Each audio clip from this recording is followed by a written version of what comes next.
રોજનો ખર્ચો ના કીધો, એમને મહિનાનો ખર્ચો કીધો સાહેબ કે 12 થી 15,000ની ગોળીઓ ખાલી ખોવી. હવે બધો પૈસાનો બચી ગયો દવાનો. એટલે આ તેલ પણ કેમ, આ તેલમાં ખાસિયત શું છે એવું જોઈ લે કે ભાઈ આ તેલમાં કેમ મટી ગયું તેલથી.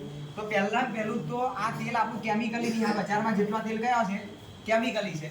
આપણું કેવું છે, જે રીતે ઘાણીએ તેલ તૈયાર થાય એ રીતે પ્રોસેસ થઈને દેવાની. જો ગ્રીન લીલી પટ્ટી લખ્યું છે, આવું તમે લખેલું બજારના તેલમાં નહીં આવે, કઈ ફિઝિકલી રિફાઇન લખેલું છે.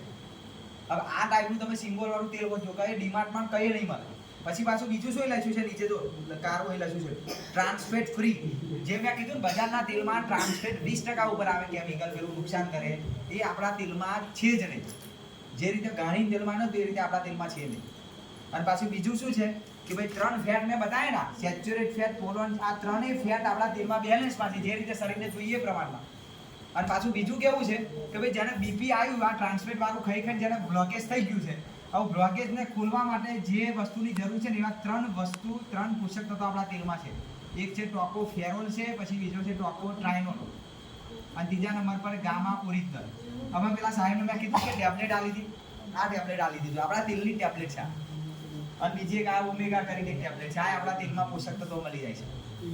આ 2 ટેબ્લેટ અને આ તેલ અને ખોરાક ખાલી ચેન્જ કરાયો. હવે કાચું પાછું તેલ તમે ખાઓ તો એમાં તેલમાં લખેલું છે, જો 100 ગરમ તેલ ખાઓ ને એટલે 10 ટેબ્લેટ ખાઓ, એટલો પાવર તેલનો છે.